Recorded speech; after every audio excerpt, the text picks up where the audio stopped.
Bon après-midi. Je suis le représentant de l'Hongrie et donc je vous remercie de votre présence dans cette salle. Donc je voudrais donner un petit résumé, faire une petite histoire, dirais-je, du travail hongrois dans cette activité. Donc, nous avons même les représentants de FAT qui sont à Budapest et donc ces représentants nous aident à comprendre comment les choses se passent en Europe au niveau syndical. Un grand merci. Igor Train, voilà donc le représentant qui a été soutenu par les FAT. Bon, c'est une dame.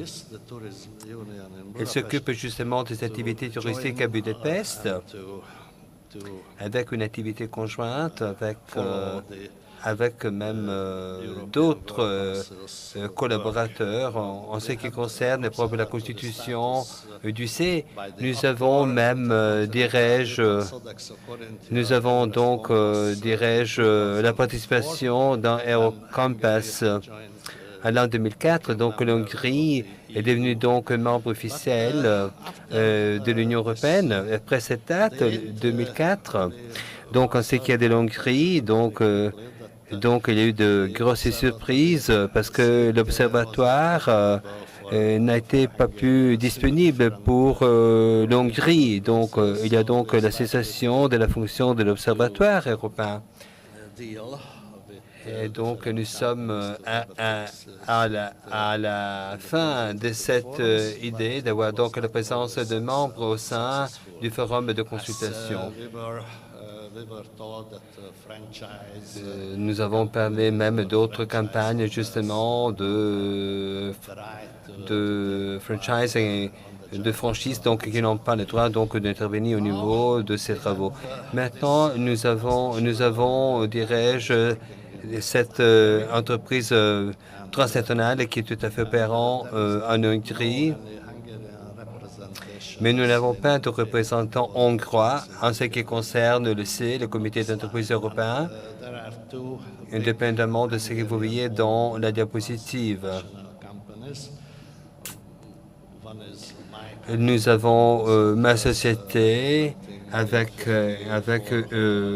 54 têtes qui sont représentées dans 5 pays européens, l'Angleterre, la République tchèque, et même la Slovaquie, la Roumanie, et même l'Hongrie. Mais la propriété a donc refusé d'organiser donc la constitution de n'importe quel comité d'entreprise européen. Donc, il y a eu ce refus en ce qui concerne sa constitution. Et nous avons même une autre chaîne hôtelière hongroise que vous voyez donc à l'écran.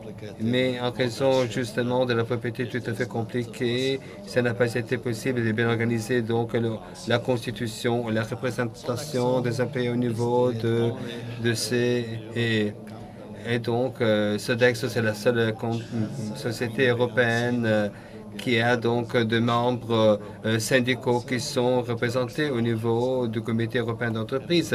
La Sodexo, c'est la seule à avoir donc cette spécialité.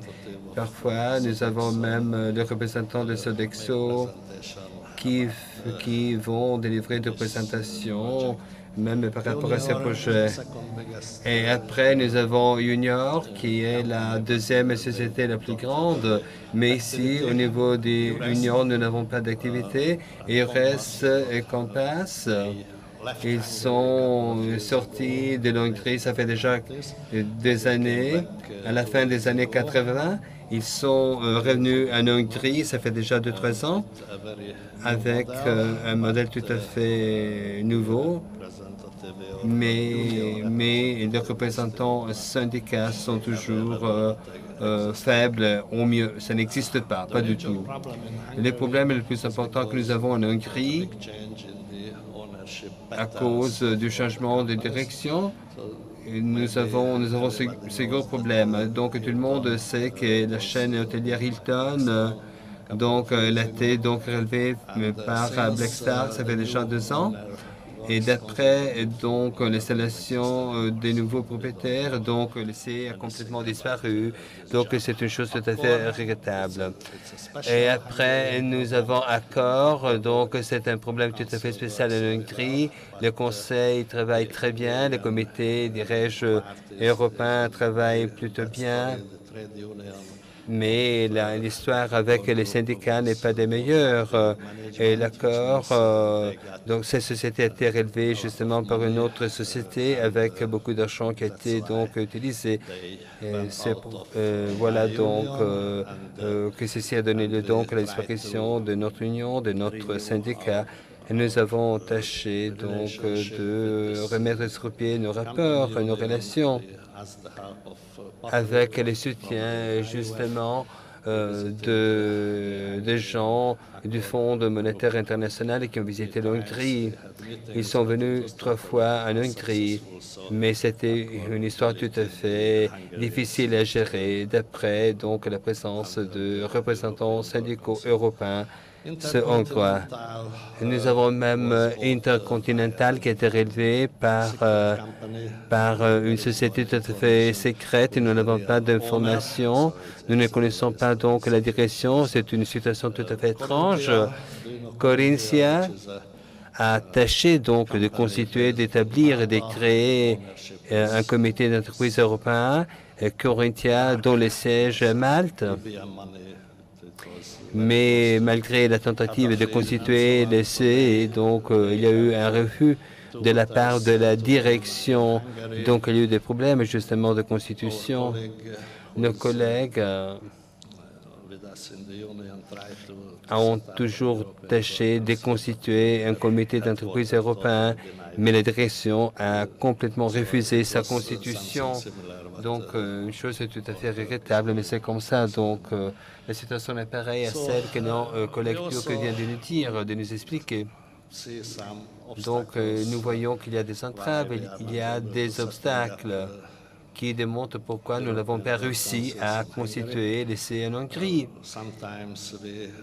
Parfois, nous avons enregistré des problèmes avec des situations tout à fait sophistiquées au niveau justement de la direction. Parfois, il y a d'autres problèmes.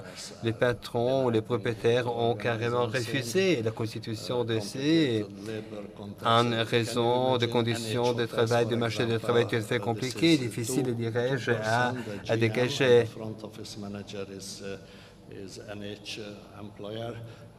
Parfois, c'est même la direction des ressources humaines qui sont contraires et nous avons même des situations différentes parce que nous avons des employés qui sont recrutés sur pied et d'autres qui sont recrutés ailleurs, mais uniquement pour l'essai, mais aussi pour les syndicats.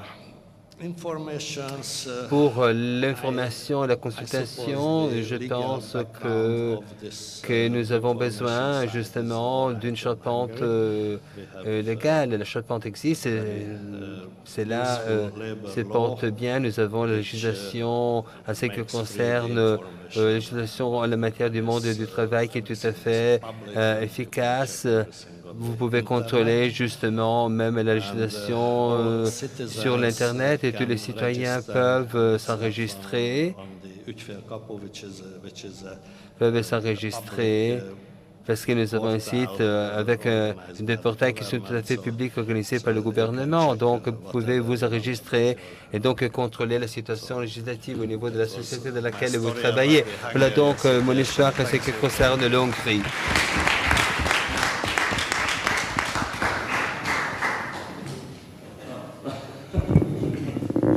Ja.